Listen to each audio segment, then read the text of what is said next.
What's up, everybody, and welcome to FPL WildCats live for Game Week 11 review and Game Week 12 preview. We have the band back together. Kurt has joined us, so some hearts in the chat, maybe some waves for Kurt back on the Wildcat stream. And of course, if you are with us, joining us today, please make sure to share the video. Let's get this out to as many people as possible. And I'll hand over to Nim to do the introductions as we go over our teams. Yeah, cool. Thanks, Jay, and welcome everyone to the show. Today we're back with the usual crew, as Jay said. So as you can see, Kurt, how you doing, my man? How did you get on last game week? I'm doing all right. Where surprisingly, you been? Where you been? Tell the people where you been. Just been busy doing this, that, and the other, and trying to escape from Mo Salah. But all the normal things, really. He's had me locked up for crimes I didn't commit. I was just being honest. But what can you do? What can you do? You've been in his basement all this time. It's not my fault. He's not a very good asset on FPL, is it? So I shouldn't take it to heart. I'm just going to get them all in now. But if you don't see me for another 2 months, then that's probably where I've gone back to. My game week was a strange one. I didn't really change my team because I forgot. But the only change I would have made was my captain going to Benjamin Mendy instead of Firmino, who they both got 2 points. So it's nice to see Aguero getting 90 minutes. A bit strange. It's nice to see Richarlison scoring some goals. A bit strange. But besides that, just bang average, really. And my points were in 56, which I found out is many people's favourite number this game week. But yeah, a lot of bang average. I couldn't do much better on my bench. All the 1 points were on my bench, so I played the best team I could. My players were bang average, I suppose. That's all I could have done. So pretty average then. Yeah. There's us hoping your first week back that you'd be like, yeah, I got 100 points. I could have said that, but I'd have been lying, unfortunately. I'd have had to change the graphic on the screen. Yeah, just Microsoft Paint, just 103. Like, oh, well.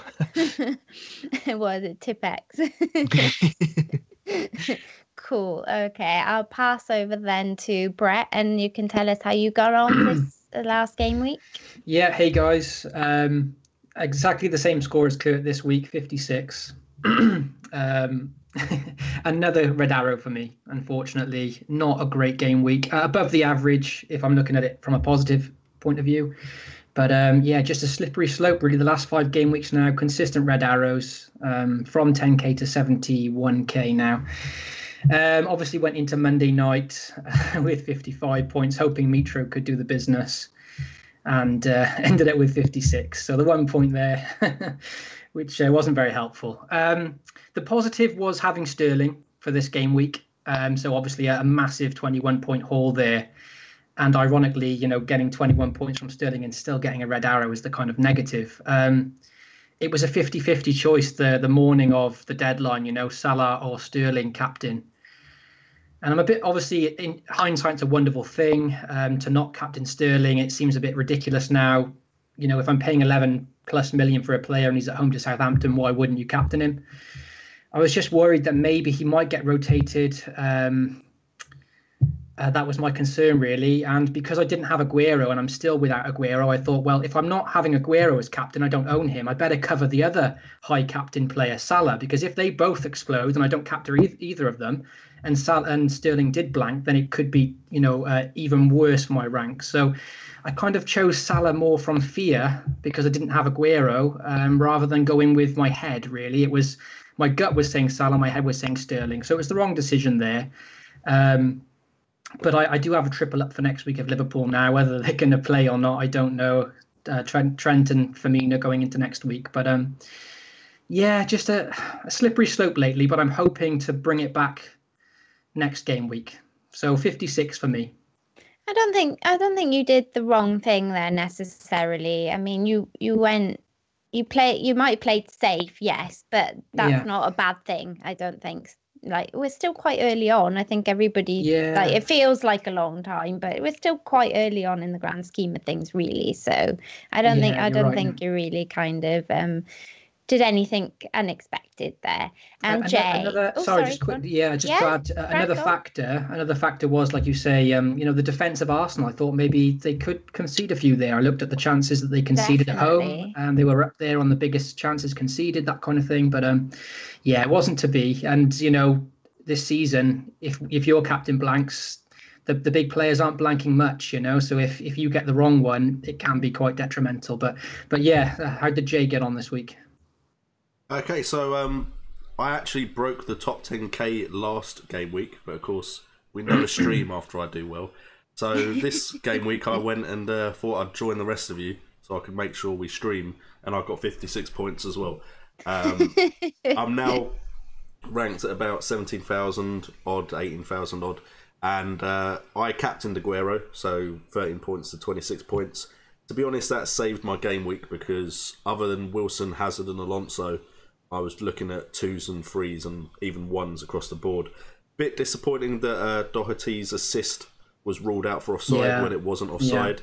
Did he need... Was there... Oh, I missed that. I didn't know that. Yeah, there was an assist that got disallowed for offside and it wasn't offside, which very, very annoying. A lot of my players had, if you look at the underlying stats and their actual performance, a decent game week, but just didn't convert them into any FPL points. So I'm not too upset with red arrows when I was ranked as high as I was, because if you don't have a great game week when you're up amongst the guys getting good scores, then you are going to see a decline. But Matthew Ryan, it had to end eventually, didn't it? Couldn't keep getting those clean sheets and saves. So my hero in goal let me down. He saved a couple of game weeks before. But I'm not too upset, but a bit of a letdown compared to last game week. I think where you are, though, Jay, it's fine margins. I was saying this earlier on the stream. It's such fine margins that, even if you just get slightly below some of the others that high up, it could easily result in a red arrow. So don't be too disheartened, dude. Thanks. But just to make you all feel better, I got 68 points this week. Show off. Sorry to let the you go and win the draft already down. And then you go and do that as well. She's creeping up. She's only a few points behind me now. I'm getting very concerned. I'm sat around 77k at the moment.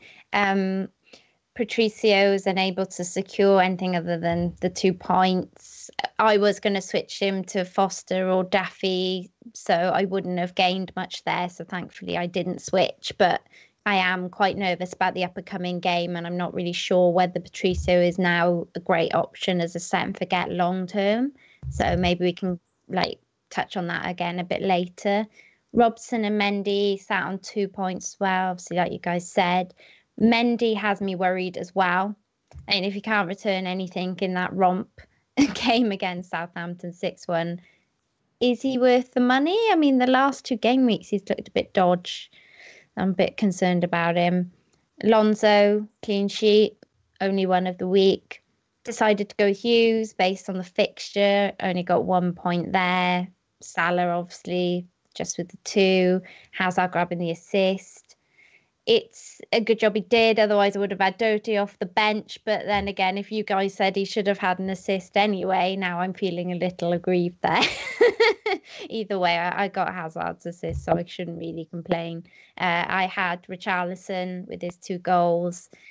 Wilson proving again that is worth having. I got him in for Jimenez, and of course Jimenez did quite well this week, but I'm not really regretting that decision at the moment. Mitrovic, wow, I've already transferred painful him viewing. Sunday. He went Sunday before he even played. Who'd you bring in then, for Mitrovic? Arnautovic. I had exactly the right amount of money. Oh, that's good. Yeah. And I was going to do it last game week, but given what happened the previous game week with Arnautovic, I was feeling a little bit kind of I didn't want to use up what little I had in the bank and upgrade Jimenez, who had been quietly ticking along. Mitrovic, who had been kind of ticking along with his on and off hauls, if I wasn't sure about Arnautovic. So as much as it was annoying not having him last game week when he did well, I'm kind of glad I waited, because I felt better about making that switch this week, if that makes sense. So, and I captained Aguero, so that obviously helped a lot in my points. Nim, did you in a previous game week recently get rid of Wilson and then you've brought him back, right? Yeah, so a couple of game weeks ago, I can't remember which game week it was. It was just before he got the 2 goals. I switched him to Jimenez because Jimenez had been, as I just said, quietly ticking along, and he was cheaper. So I thought, as Wilson hadn't really done anything in a couple of weeks, I thought I'll switch them out, and so I did, and Wilson didn't do anything that week, and Jimenez got an assist, and then he got the 2 goals. So it's like so yeah, then I kind of decided to swallow my pride on that one and go running back to him, and thankfully I had him for his haul. Yeah, that's the point I want to make. It's like, because it is hard, isn't it? Once you've made a decision to get rid of a player, to kind of, like you say, swallow your pride and bring them back. But for you, it's actually paid dividends, because you thought, you know what, I've made a bit of a mistake here, I'm going to bring him straight back. And it's like, it's really paid off, Yeah, the thing was, I kind of got talked into the Jimenez thing. It was too much, listening to too much on Twitter, really. That's all it was, because I was kind of like, I don't really want to get rid of Wilson. He's got kind of good fixtures, and should I really get rid of him? I mean, I know he hasn't done much the last week or two, but he can still get, hauls when he gets them. So I think because I wasn't following my own conviction when I transferred him out in the first place, it made it easier to get him back, if you see what I mean, because it wasn't me going, oh yeah, gotta get rid of Wilson, like I have just done with Mitrovic. Do you know what I mean? I'm just fed up of him now, he's got to go. It was kind of listening to everyone else, and because I kind of followed the crowd, I felt so much better about getting him back in, because I felt like, no, I've done the wrong thing. Let me recorrect this now before it becomes an issue, So yeah, I think that move on Sunday to get rid of Mitrovic the day before he played is a really interesting one, because I think he may have dropped that night as well for the Monday, and then maybe it might not have affected you, but because you had just the perfect money, it could have actually priced you out of Arnautovic. And so for Mitro to get 1 point, again, that's like another move that's actually genius in a way. It's really paid off for you, Well, hopefully. I mean, obviously, the negative is that I've already made a transfer. I did have 2 transfers. Otherwise, I might have waited a bit longer. So I still do have another transfer. Obviously, if something happens this week, then I can still all right correct for Sam, isn't it? It's all right for Sam if it's an issue. But the thing was just that the prices are bonkers this season. They're just going up and down so quickly. And I just knew, after Arnautovic doing so well and Mitrovic not doing so great previously, that pretty much no matter what happened this week, that Mitrovic would have to go massive in order for people to stop buying Arnautovic and stop selling Mitrovic.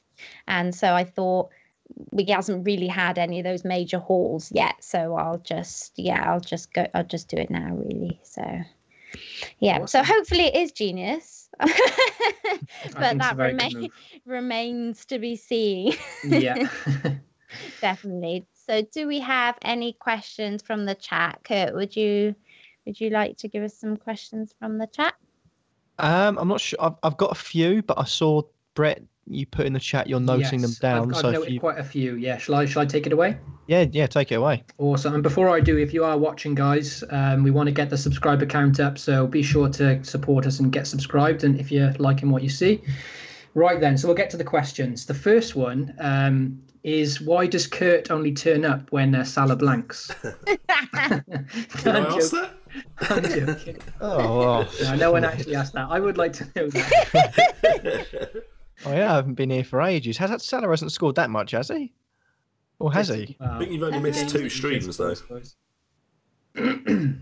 Oh, yes, actually scored all right. Well, I I'm only allowed out when and if Salah wants me out, so obviously must be feeling kind. I mean, it's a bit of a strange move after he blanks to let me out. All I'm going to do is talk shit, bad stuff about him. Leave. There we go. Right, I'll kick things off. Move on swiftly. So FPL family are in the chat. Thanks for watching, hi guys, welcome. They would like to know about Bournemouth assets. Obviously, with their playing very well, good form, despite losing on the weekend. But should we buy or sell or hold now because of the the fixture list getting more difficult for Bournemouth? So Jay, do you want to have a little go at the Bournemouth assets?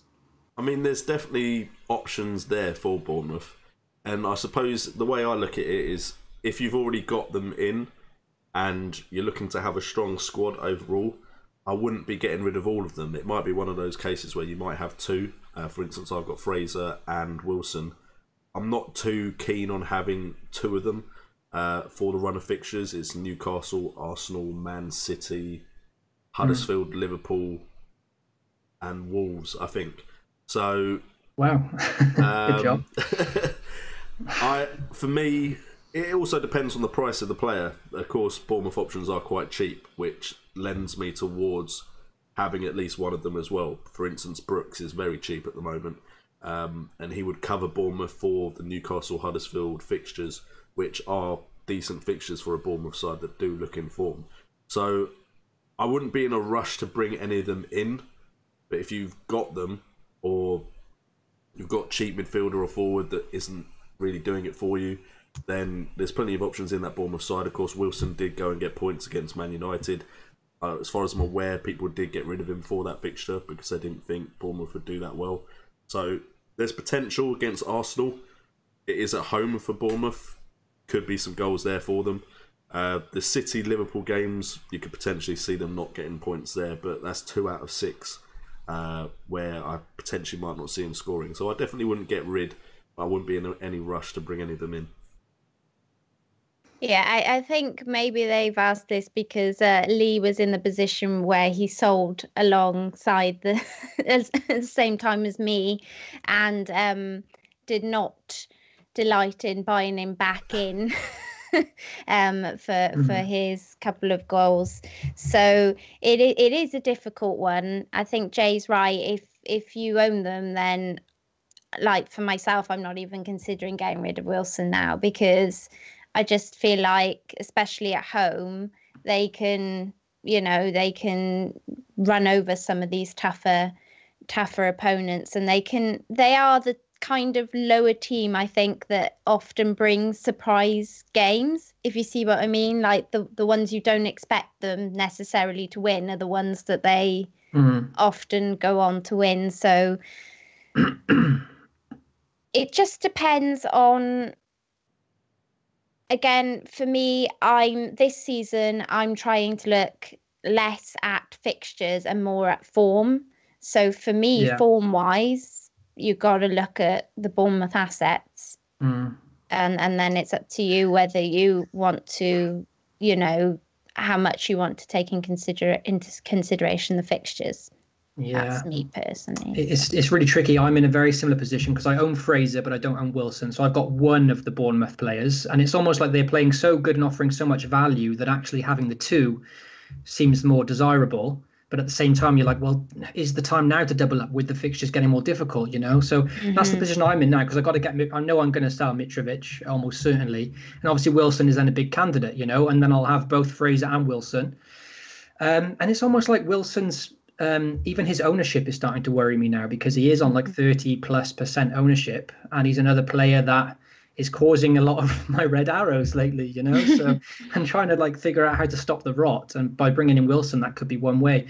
For me personally, I don't mind the next two fixtures at all, Newcastle, Arsenal, so I don't think we need to stress over it just yet. Even if you've got two, I think there's probably other issues that maybe need sorting. That's not the worst of your concerns. I think once we get to the Man City game, we'll have more info. And at that point, maybe their form could turn a bit, Newcastle away is going to be tough, because Newcastle have actually, I think, kept 2 clean sheets. So, yeah. But at the same time, they are down the bottom, and Bournemouth are playing very well. So it's not a fixture I would be getting rid of Bournemouth players for, regardless of what the result may be, you know. So it is a tough one, but I wouldn't be worried about the next two if you do own them, for sure. Kurt, are you in agreement there? Yeah, I think Bournemouth, you got to look at their fixtures, and Newcastle, they should be doing well. Arsenal should be doing well. One thing to note, even if you look at the fact they've got Arsenal and Man City in their next three, is that I remember watching the highlights of the Man City Southampton game because I was out for it, and also I don't think it was on TV either. Southampton had 13 shots against Man City. Their main striker, Ings, I think, I've got it up here, I think he had something like 5 shots in the game. So Man City, although they only conceded 1, granted Southampton are terrible. They are ridiculously awful and they will be going down. They're atrocious at the back. They still created chances. And if Southampton, a team that you would say would get beaten 9 times out of 10 by Bournemouth, can get over 10 shots at the Etihad against Man City, Bournemouth surely have a decent chance in doing so. And you back if you give just one chance to Callum Wilson, he'd finish it the reign of form he's in. So I think, yeah, the percentages are worry, but you've also got the fact of, on history, he's a good goal scorer. He keeps fit. He scores goals. So I think the next 3 games, even Man City, is for Wilson, maybe not for the others, but for Wilson, I think you'd be looking at, you know, I'd be pretty confident he'd be returning some attacking returns. But the Liverpool one, obviously, that's 5 game weeks away, is a tough one. But those next 4, Newcastle, Arsenal, Man City, Huddersfield, there's no reason why Wilson can't get a goal in all 4 of them. Looking at the way Man City, Arsenal, Newcastle, Huddersfield have played this season. That's the thing. It's annoying to have them in that Man City fixture away from home. You think, oh well, I've got 2 Bournemouth players here. Like you say, they could go and get a goal there, but it's still one of those game weeks where you're like, oh, I've got Man City away for 2 of my players. It's not ideal, but they have got Huddersfield at home the next game week as well. So they could, over the 4 weeks, they could still score a lot, you know. So if we're not focusing on just that one game week, if they return an offer over the other 3. They're still good assets to have, and they're highly owned. So if they blank, then most other people are going to have them in blank as well, you know. So it's, yeah, I'm still very tempted by Wilson personally. Yeah. Okay then. All right, shall we move on? Yep. Cool. Okay, Jonathan Roach in the chat would like to know, is Maddison going to come good? Should he hold him? Is he going to come into some form, or should we be getting rid now? What do you reckon, Nim? I would be keeping him for the Burnley home game. I believe he's next. Yeah, I'd definitely be keeping him for that. And then that's when I would reassess. Personally, I don't own him. He made my ones to avoid this week because everyone on Twitter had kind of put him on the avoid when they answered my Twitter tweet. And I just think he's worth another week, another look against the Burnley side, because they still have a couple of good fixtures after that as well. And he's a good price range as well. It's one of those things where you could easily sell him this week and then regret it, if you see what I mean, in a week's time. I'm happy as a non-owner to sit and wait and watch and see how he develops. But if I owned him, I'd definitely be holding him at least one more week and then reassessing. I seen Kurt nodding away there. Well, I have Maddison, and I'm sort of in that sort of predicament, whereas I see and think that's 4 blanks. I know his price will go down, but then I also look at Burnley and I think it's not the Burnley of last season. They've shipped a lot of punishment. I watched Match of the Day and it was 11 goals in the last 3 games, and that's when you think of Sean Dyche's Burnley in the last couple of seasons in the Premier League, you don't think of 25 goals conceded in the league this early on. So surely you think, with everything that's happened, granted there have been some horrific things off the field that have affected Leicester, but surely you've got to be looking at this game thinking this is a game that Leicester can score a couple in. And it's not as if James Maddison's been playing poorly. I think when I look at the highlights, you look at the games that Maddison's been playing in, you look at him and you think he's a quality player. It's only a matter of time, in my eyes, until he comes good. And with Burnley being so dreadful at the back at the moment and Joe Hart still in goal, there's a huge potential for it to happen. But I'm still not sure if he's going to stay in the team, though. So I'm still teetering on the edge, unfortunately. He's definitely one for me that I would, if I could, obviously besides Sterling, if I could squeeze anybody into my midfield, he'd be one of them. So that's why I find it really interesting to see everybody wanting to kind of sell him, because I can see his potential, really. If he goes a week or two now where he blanks against the lower teams, then yeah, maybe this isn't going to be his season, But I don't know. I still think there's a lot to give there. And Jay, were you nodding because you have him? I've got him. It's been quite infuriating. For me, I'm hoping one situation that has happened recently, which of course is dreadful. The way the players are reacting to it, though, has to be admirable. And I think they are now very, very passionate about doing well this season in memory of the chairman that passed away. I actually think that Maddison's been very unlucky not to get assists. His goal threat for himself has kind of dropped off.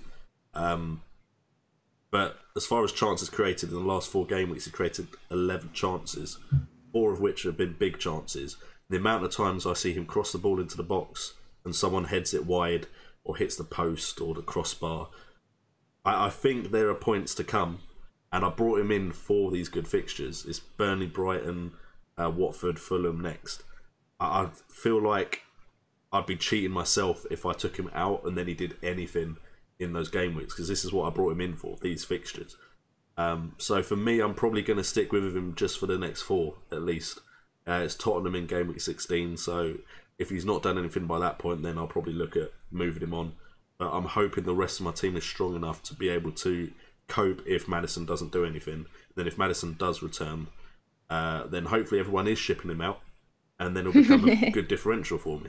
So I'm probably going to stick with him, but it has been a struggle to keep him into my side, because every week I'm looking at him thinking, you're the midfielder I'm not ecstatic with at the moment. Cool. Okay, well, we did have a question which has made our poll today, I believe, and it was from @DC Banksy.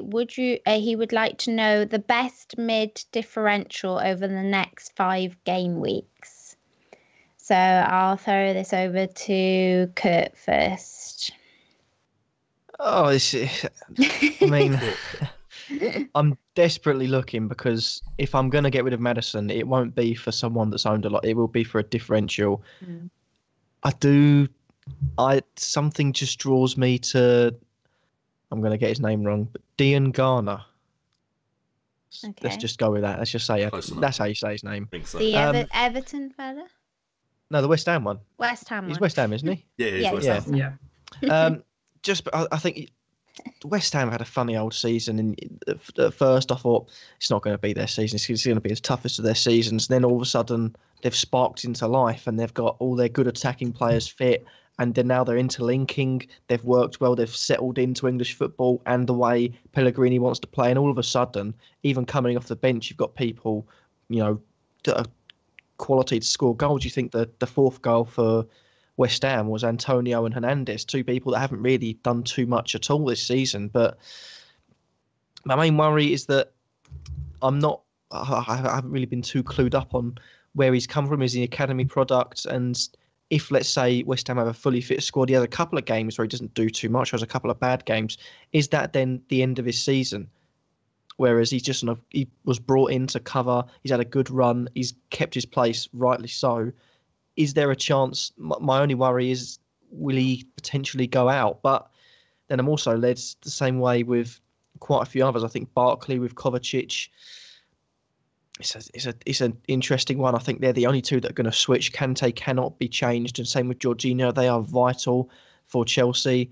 I'm looking at Martial, thinking he's in a fantastic run of form, but Jose Mourinho loves to dish out some hate on his own players. There's so many, but Dean Garner is definitely the one that I'm being drawn to the most. So I'd say he's the most likely to be the best differential. The reason I said Everton there was pre-show joke that went on. So I ought to probably say that in case people think I got it wrong. Yeah, so you could say Yarmolenko as well from West Ham as a differential. He made my ones to watch this week. So what about you, Jay? Sorry, I'm now wondering when he's back, Yarmolenko. Yarmolenko, he's out for the season. Oh yeah, he's out for the season. Not Yarmolenko, the other one. Okay. Anderson. There we go. God, You're really up on your West Ham team. Really up on your West Ham team. This is going well, isn't it? Mr. Anderson. That's the one I meant. For me, I suppose it depends how big a differential you're going for, because there's plenty of midfielders under 10% ownership that you're looking at and thinking, well, they have to be decent differentials because they are going to be returning points. You've got the likes of Martial, Bernardo Silva, Sterling, Sigurdsson, David Silva. They're all under 10% ownership. So if you have them in your sides, as well as the big, well-owned players, they're going to have a good effect on your game week if they do get any attacking returns. So those are kind of the obvious ones, but then you do have players like Brooks. I know the fixtures aren't necessarily great for them, but Bournemouth, but Brooks has looked very good. If King is out for a while, he kind of looked like he was playing just behind Wilson, so very advanced. You've also got Barkley. For me, from what Sarri said, Barkley looks like a player that might do best when Hazard isn't playing, because it seems like Sarri likes Kovacic and Hazard in the same team working together. Other than that, Lamela, I really like the look of Lamela when he plays. I'm just really worried about his actual starting position once everyone is fit. So I'm continuing to monitor that, although Spurs fixtures aren't the greatest going into the Christmas break. So those are kind of the players I'm looking at. Also, Deulofeu at Watford. I kind of wish I'd gone for him instead of Pereira now. Having watched that Newcastle game, he looks very, very good and is playing very advanced for a midfielder in FPL. So those are the ones I've been looking at. Yeah, Deulofeu was on my ones to watch last week, and then did terribly this week. So I mean, his underlying stats were pretty good. It's just I watched that game, Watford-Newcastle or Newcastle-Watford, and while Newcastle kept a clean sheet, Watford could have had 3 or 4 from that game.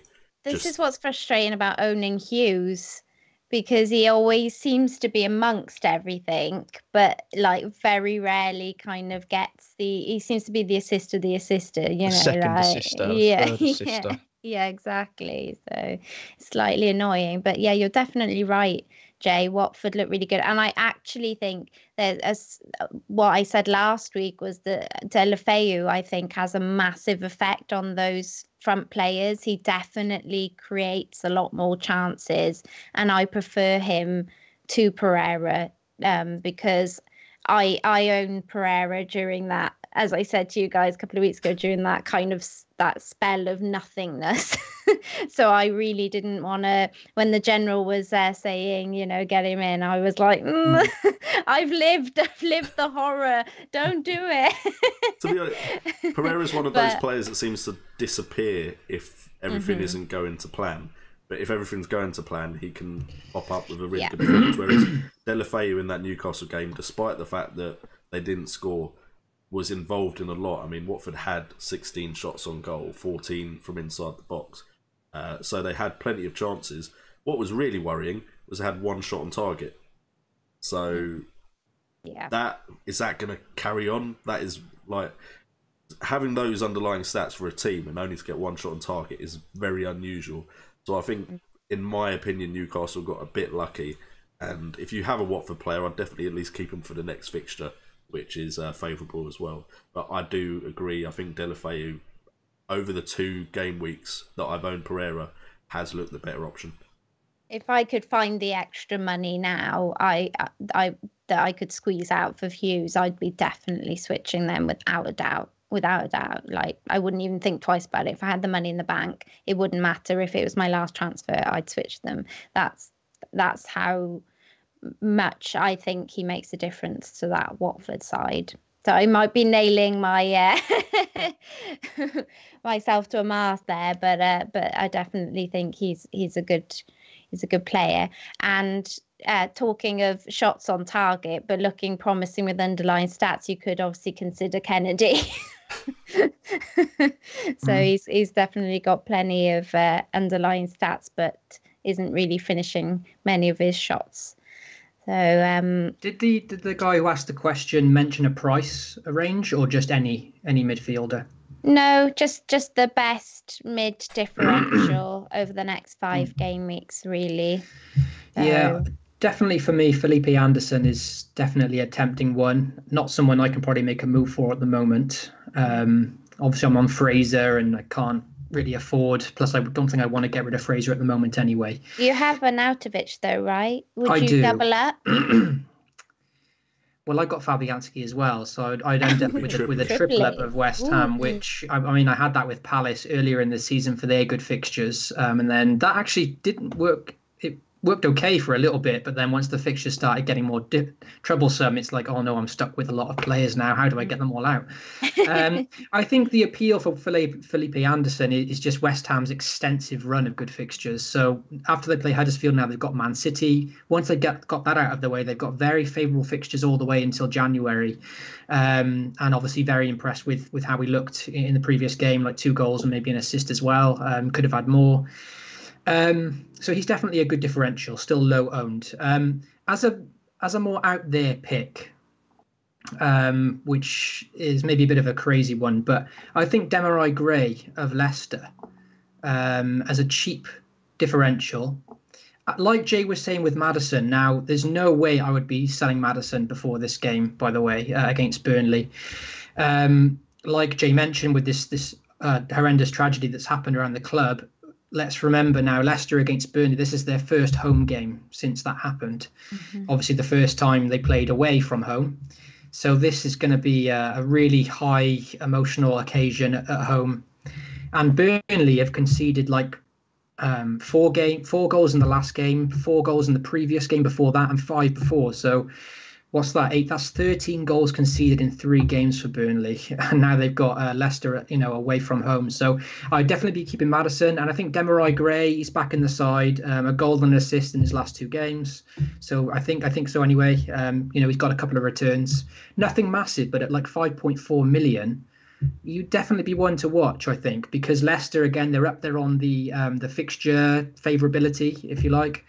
Burnley, Brighton, Watford and Fulham in the next 4. So as a bit of a punt, very low owned player, Demarai Gray could be one to watch for me.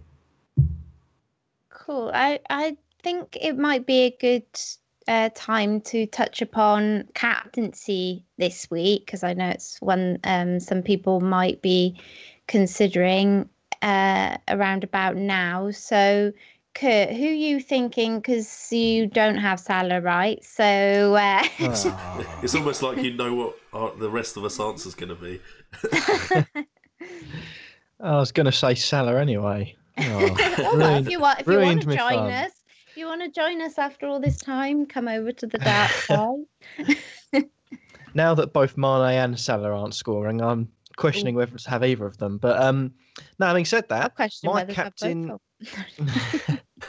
I have just made my 2 transfers, stop myself getting rid of Maddison. I've got rid of Gary Medine because he doesn't play, and Roberto Firmino, interestingly, to bring in Wilson and Arnautovic, because I feel like with that change, granted, Firmino against Fulham is you'd hope a banker. Wilson and Arnautovic look like good opportunities as well. My captain at the moment is most likely going to be Mane.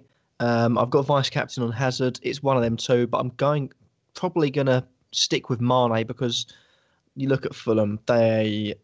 Granted, they used to score a few goals and they looked all right going forward. Since the start of the league, they've been atrocious going back. And I mentioned Southampton are atrocious, but Fulham, basically just say, hold my beer, Southampton, if it comes down to it. It's ridiculous. And the fact that Fulham went to Huddersfield, a team that hadn't scored at home, and managed to lose 1-0, it says a lot about the way Fulham are going. Questions about the manager. Is he going to stay? Is he going to go? The players most likely will start getting a bit restless now. And I just think the way Liverpool attack, it could be a scary score. I remember think it was actually Southampton that beat Sunderland 8-0 or 8-1 a couple of years ago. It gets to the point where you could probably see a scoreline like that if Fulham don't defend and buck their ideas up, because they defend like they have been defending, and it could be a cricket score rather than a football score. But Mane, it's tempting to go Alexander-Arnold, but I do think Fulham are still a threat going forwards. But Mane, for me, is going to be taking the armband. Well, interestingly, the Anfield Express tweeted not too long ago, Liverpool have won just 3 of their last 9 games in all competitions against Red Star and Cardiff at Anfield and Huddersfield away. So does that make you reconsider at all? So there must have been some malfunctions with my mic. I actually meant to say Hazard has taken my captain's armband. No, it's slightly worrying, but I think no defence as atrocious as Fulham's can't get penetrated.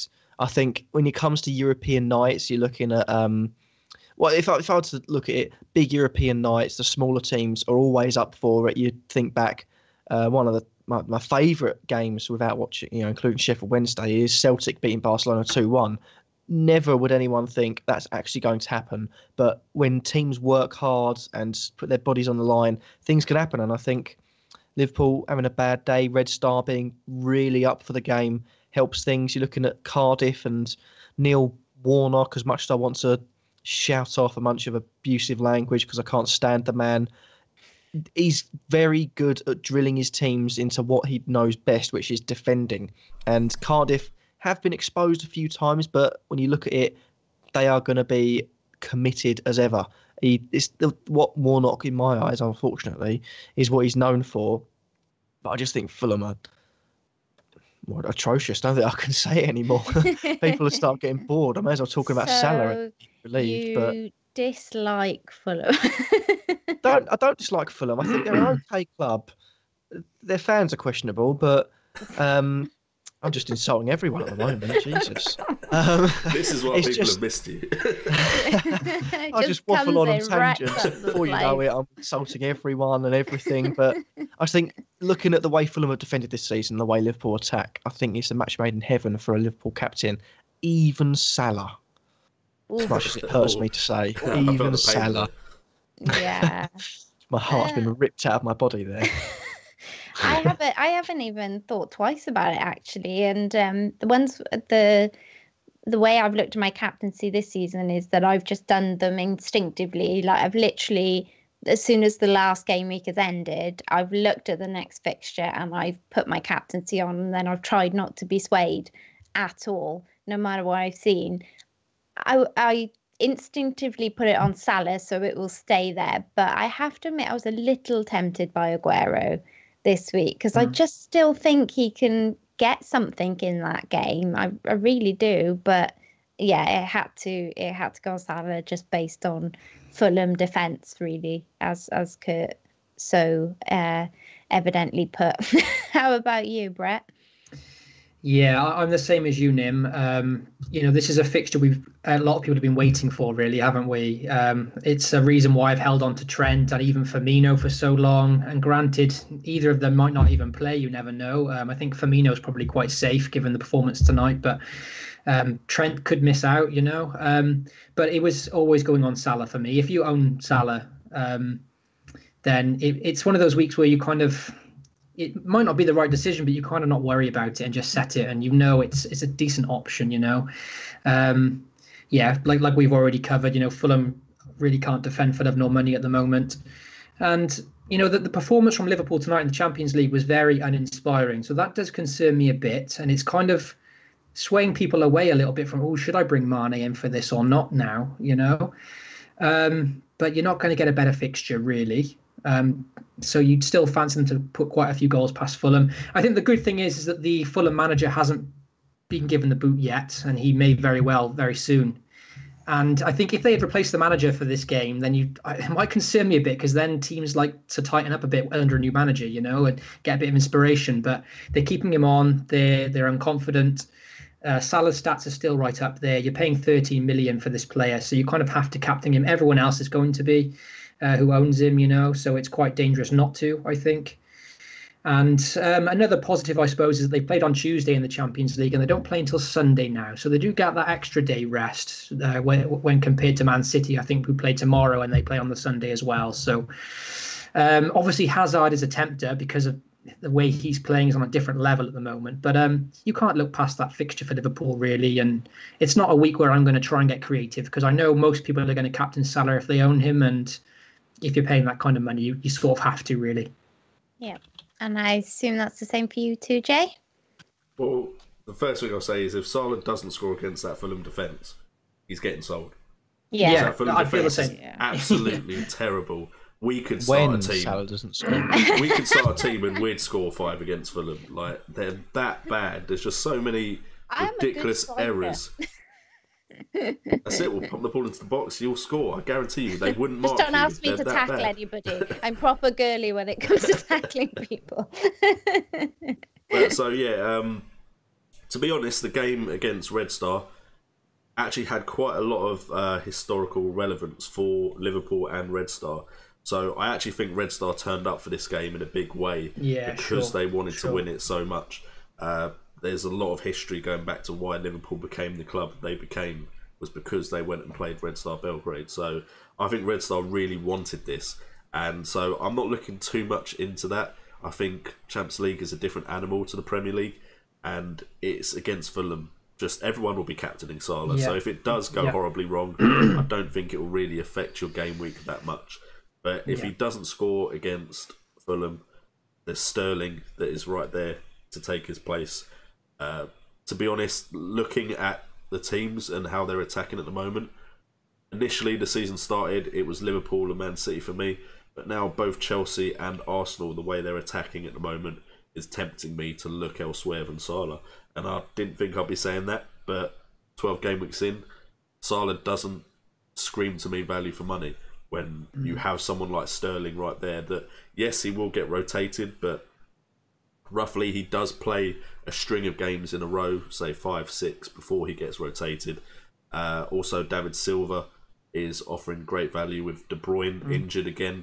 David Silva is one of those players that doesn't really come in off the bench, which that's the one thing that worries me, is when a player is, say Hazard for instance, with his injury, where as soon as I realised Palace had equalised, I was like, they're going to bring on Hazard. And I had Danny Ings on my bench, and I was kind of like, I'd rather just take the Danny Ings points because loads of people own Hazard, although it has dropped because of the injury. And I was just like, Ings points would be a bigger differential, so I kind of wanted the Ings points and no Hazard appearance. But so for me, if he doesn't score against Fulham, if Salah doesn't score against Fulham, even if I just wanted the Liverpool coverage, I'd be quite happy to go Mane. So was it last season when Salah scored 4 against Watford? Was that away from home or at home? I don't remember, to be fair. I got a feeling it was away from home, and they've got Watford away the week after Fulham. So I'm kind of like, well, he scored 4 there last time. Watford are a different team this year. Hopefully. I know, but like players, when they have like a reputation against the team, they sometimes can do it again. But no, I completely agree. Like, Watford are a different team this season. Yeah, and just to add, obviously, Nim, you said about that stat about Liverpool only winning 3 of the last 9 all competitions against Cardiff, Huddersfield. Well, with that argument, you're kind of saying they're only beating the lesser teams, and this is Fulham. So this is actually the perfect game for them, really, in that sense.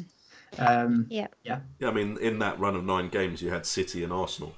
So that's 2 fixtures where, to be honest, it was drawing both, wasn't it?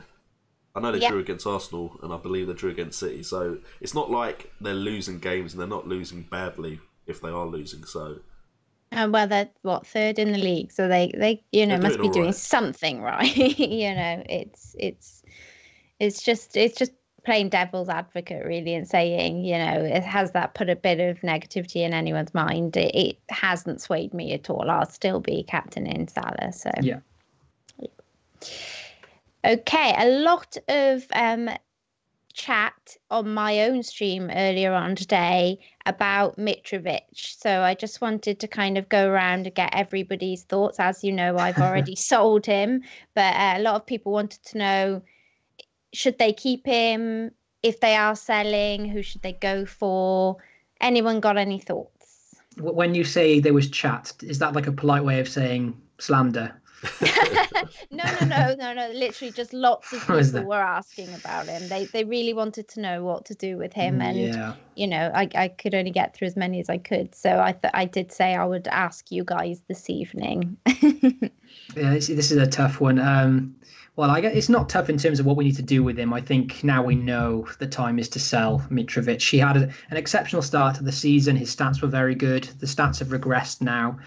Even in favourable fixtures, he's not delivering. He's just not getting enough service. People have been posting on Twitter about the chances that Schürrle's creating for him and the lack of crosses that are coming in. And granted, against Huddersfield, I think he did have like 4 goal attempts, so it was a bit better than he has been. But we've got enough information now. There's a lot of talk in FPL about remaining patient, and I think we've done that with Mitrovic now. We've held him for long enough. He's not performing, and now he's away to Liverpool, arguably one of the best defences on current form, at home as well, Liverpool at home. So granted, he's got Southampton after that, but I can't hold him any longer. The question is, who do we bring in for him, So for me, it's at his price range, it's between 2. It's either Wilson for his form, granted with the difficult fixtures, but with his form and ownership. And for fixtures alone, it's Glenn Murray from Brighton. They're the 2 players that I'm looking for in his price bracket. I've already got Arnautovic, by the way. So if I didn't own Arnie, he would be that would be the simplest switch for me. Mitro to Arnie, I think that's a nailed-on switch, given the form of Arnie, in the last game. Pivotal to that West Ham team and great fixtures as well. I really rate Arnautovic. But for me, it's Wilson or Murray. And then the other dilemma is actually, do I want to spend it on another of the equal value? Or do I actually want to go down the cheaper route and free up a bit of money? Because I've got so much spent in my midfield and I don't own the likes of Mendy in defence. And don't worry about him. Well, it's easy for you to say you own him.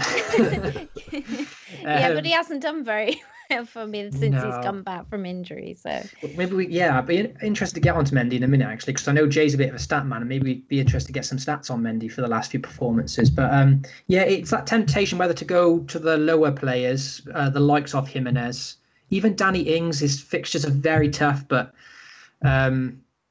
what did you think of this success bandwagon last week that everybody jumped on? Look, I did actually consider success, but only because everyone else was. If I didn't own Twitter, I almost... You never knew he existed. I almost put a tweet out saying, players I'm considering this week, Isaac Success. Players I would never consider if I didn't have Twitter, Isaac Success. Just everyone was talking about him, and it made sense because he frees up a lot of money and he's a playing 4.5 striker, which is great, but... I just don't want to bring in my squad at the moment is already quite weak. I feel I'm not that happy with my squad. I don't want to bring in another player that could cause me issues in the future. And for me personally, I've just never been a 4-4-2 guy. I've always liked to have 3 strikers that I know are going to be playing. That's just always the way I've played. So yeah, I've given a lot of different options there. I think if you don't own Arnie, that's the easy swap. At the level price, it's a split decision between Wilson and Glenn Murray for me. I think if you want to hold rank, maybe go for Wilson. If you want a differential, go for Murray. And then the 2 maybe budget options would be Jimenez of Wolves, who after the next fixture does have Huddersfield and Cardiff, which is what's very tempting. Wolves' next 2 after the following game is very tempting. So yeah, they're the sort of 4 players that I would be looking at. Cool. And you guys have anything else to add, or you feel much the same? I think he's covered all bases pretty much. Yeah, covered everything, I think. Sorry, guys. It's all right. Do you want to ask one of the lads another question from the chat, Brett? Yeah, sure. So Momo is in the chat. Very frequent viewer of the stream. Hey, Mo. He wants to know, is the arm defense broken? The arm. Should we be looking elsewhere now, or should we keep faith with the arm? Ooh. I mean, I'm happy to take that, seeing as we also mentioned Mendy. So, yes, I'm interested to hear the stats on Mendy, actually. It's an interesting one because I think basically what's happened is because of the games that have been played and because of differences in managers coming in, there's been a kind of change in role for some of the arm defence compared to what we're fully expecting. If you look at Mendy, for example, you've got him playing alongside Sane on the left, means his role drastically changes from one which is a player that bombs forward, gets into the box, gets shots, gets chances created, to a player that is one that has to stay a bit further back because the space he would be running into is taken up by Sane. I think also with the Southampton game, Southampton tried and failed with what they did, but they tried to do a high press, which they were just awful at, which is why the result ended up the way it was. But because they were doing such a high press, Mendy couldn't get forward because his role was more of building up that play to get it towards Sterling, to get it towards Sane. And when they were attacking, the five up front would usually be Aguero, Sane, Sterling, and the two Silvers. So it wasn't required of Mendy to get forward. That being said, in the last 4 fixtures, which is since he's been back, he's still created 2 big chances, which is the second best for a defender in the league out the last 4 game weeks. I think the only person that is beating him for that is 2 people beating him, Holebas and Trippier. Yeah. So the issue now is if Mendy doesn't keep going forward, is you have Man City coverage for the clean sheet potential in Laporte, who seems to look like he's not going anywhere. Of course, now I've said that, he's probably going to be rotated, but Laporte does look a safe option to get into that Man City defence. Of course, Edison is probably the safest way. With Alonso, because he's now left back instead of left wing back, it looks like he's more focused on assists. So he's not really getting as many chances or getting as far forward as he was potentially in some of the games earlier in the season. That could, of course, change depending on who is playing and what is asked of him. So for me, there's still viable options. The thing with Alonso is he's been consistent. He has either been getting clean sheets or getting an assist. So despite the fact that he does cost so much extra, he is ticking over and not really disappointing. When Chelsea do concede, he still pops up with something. And then as far as Robertson, to me, he was, until he got dropped, probably the safest bet.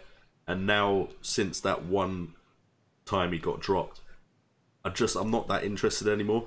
I was so tempted to just go Robertson and Mendy instead and forget about Alonso. But now for me, I feel like I can just focus on the Liverpool attack and forget about the defence. They're still going to get clean sheets. Robertson's still going to get assists. But I think when you look at all 3 of them, Mendy and Alonso are more likely to get goals if any of those 3 are going to get goals. Of course, there's still Trippier. Fixtures have made people go off of him, but 3 big chances created, 7 chances created in the last 4. So he's still getting returns. He got an assist as well this last game week gone. So I still think there's value there, but just especially in the City side, I think there's options you can go towards instead of them. And then Chelsea potentially got Rudiger, who has been getting chances on goal, has had a few game weeks where he's done really well. So I think that's why the question's being asked. But for me, I'm still okay with Alonso and Mendy for now. Jay, I know you're on the spot here, so maybe you can't do it in time, but do you know what Mendy's stats were like against Southampton in that one game in particular? Now, where they've obviously, they've scored 6 goals. Now, if I was an owner like Nim was, and maybe a lot of you are, you do feel a bit unlucky then. You're like, wow, there's 6 goals here and I've got no returns. And funny enough, it's their second 6-1 win of the season. And both games as well, Bernardo Silva played the full 90 in both 6-1 wins, and he didn't get any returns in either, which if you owned Bernardo, you'd feel like, wow, that's got to be unlucky. So I'm interested to hear, was it unlucky from Mendy? Like, did he get many penalty area touches? Was he getting forward in that game or not really? No, he didn't feel like it watching it, to be honest. Like us, it was the press, because there was an attempted press, which it was awfully done, and it just meant literally 2 or 3 passes, and City were on the attack with the numbers. So I don't think he really was expected to get forward by like you say, playing with Sane, it's tricky. 1 penalty area touch, that's what he had. His heat map is pretty much in his own half. I think for them to dominate a game so much and still not have him getting that far forward. I think also the issue is because they went ahead so early. I think True. was there really any need for him to start bombing forward? So, Yeah, I mean, true. he did create one big chance. If that chance got put away, the discussion probably would be very different. And I kind of that's feel when like Sané hit the bar, wasn't it? Yeah. I think.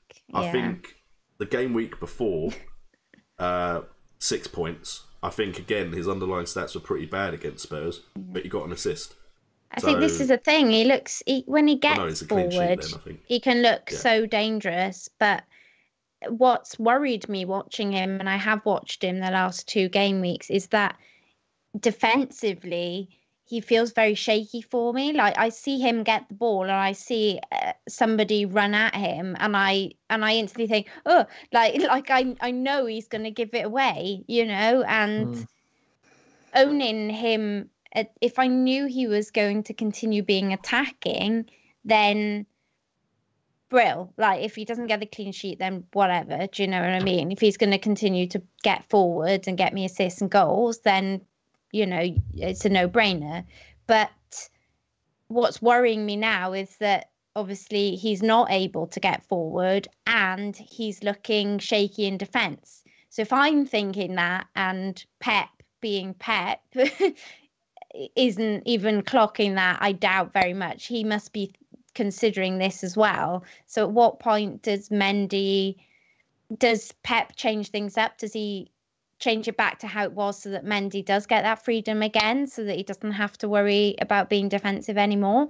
Or does he just take Mendy out completely, and focus on getting somebody more solid, like strengthening up that defense, so that's the thing that's slightly concerning me. And I switched Trippier to Mendy, so having watched it last week, I actually sat there and thought I've made the wrong decision here. And earlier on in the season I would not have said that, but after the last 2 game weeks I do feel like I've made the wrong decision. I'm hoping I will be proven wrong going forward, obviously, but at the moment it does feel, just from eye test at least, and it obviously shows in the stats as well, that that I've obviously made the wrong switch there. What I would say, Nim, is in Mendy's defence, I mean, it's not so much a defence. It's not so much defence, but you saying that maybe Trippier was wrong to drop him. Obviously, Trippier's delivered another assist, I think, in the last game week just gone. But he's been at fault for a few goals as well. Yeah, that's true. So there is talk about even Trippier. I mean, he's probably he's their best right back, but there's still some talk that maybe he could go out of favour, or because he's been at fault for a few goals as well. So and I think this sometimes, in games like Fantasy Premier League and in a lot of sort of games like this, sometimes you can make the right decision and just be a bit unlucky, And I still think for a game like before that Southampton game, Man City were like 6 clean sheets on the bounce or something incredible like that. So of course you're going to expect to get a clean sheet at home to Southampton, who hadn't scored in like 5 games. Yeah. So the stats all pointed towards, right, get Laporte, get Ederson, get Mendy. There's a clear clean sheet here, And I almost took a minus to get those defenders in because I was so sure there was going to be a clean sheet there, So it's a good thing I didn't. But you have to consider that a bit unlucky, really, So I would still prefer Mendy over Trippier personally. So only time will tell. But I think you made the right call there, and it was the sensible one, because lots of people made that move, Oh. Cheers, dude. Is there any others you really want to point out in the chat? Otherwise, I'll go with the last one here. No, you crack on with your question. Okay. Well, this one was a questionable FPL question from Alan Adair on Twitter today, and he wants to know, does your stomach think all potatoes are mashed? Kurt? Does my stomach think all potatoes are mashed? Oh. Didn't realise we were having deep questions like that on the show. I like to mix it up a bit for us, keep it interesting. I suppose, yes. I The suppose people he's want been to know. sold- They asked, He's been. We need a question like this every single stream. Yes. Just one random question to throw everyone off One guard. random- Just yeah. random points. Yeah, Just not even even at the end, just randomly throw it Okay. in. I'll throw it in next time. But I suppose yes. There's not much else I could say about that. I've been thrown really off guard. Yeah, I suppose it does. Go on, Alan. You got him. Jay, you agree? Yeah, my instinct was to say yes. You don't really know why, just yes. You chew them, so by the time it gets to your stomach, it's mashed. I'll swallow mine whole. Jacket potatoes, roast potatoes, the lot. You do whatever you like to do in Mohammed Salah's dungeon. He doesn't let me have a knife Just and fork. throwing I in can't whole chew. potatoes. Chewing's banned in Mohammed Salah's basement. Okay, cool. Brett, any thoughts? I'm It's like, leave me out of it. I'm so confused right now. Don't come to me. The question, right? So on an FPL stream, the question was: are mashed potatoes mashed once you've eaten them? So That's the like I question- did not sign up for this. Anne, All the research I've done for this, and that's the question you asked me. I haven't looked at the stats for this one. is the question more, does your stomach actually think, or does your brain think? That's just throwing that out there as well, just to make it even more complicated. Okay, cool. Well, on that note, we'll wrap it up there. So I will pass it over to Jay to finish it up. Don't forget the polls there, Jay. Oh yes, I always forget the polls. To be fair, okay, I've got to refresh, and then I'll bring up the polls. So bear with me, people. But of course, thank you, for joining the stream. If you have enjoyed it, please do hit that like button. Hopefully, as we have done the stream on Tuesday, there should be some clips from this stream. So if you have missed anything, make sure to stay tuned to the channel so that you can catch up with that. Check out all the links in the description down below as well. Got all of our channels there where you can get plenty more FPL content. And if we go over the polls, we had best differential midfielder as a poll, and the winner by a long shot was Felipe Anderson, 62%. Martial came in at 6%. Dejan Garner came in at 18%. Other at 12%. So feel free, if you are watching this on repeat, to put your choices down in the comments down below. We had who to captain for game week 12 as well. We had 75% going with Mohamed Salah, 6% with Hazard, no one on Aguero, and other was 18%. And then, just so we know how everyone joining in on the Wildcats stream, members of the Jamboree did for game week 11, we had a poll which said how many points you got. No one got 30 or lower, which is fantastic. We had 6% at 31 to 50. We had 60% at 51 to 70. And then we had 33% of you on 71 points up to 90.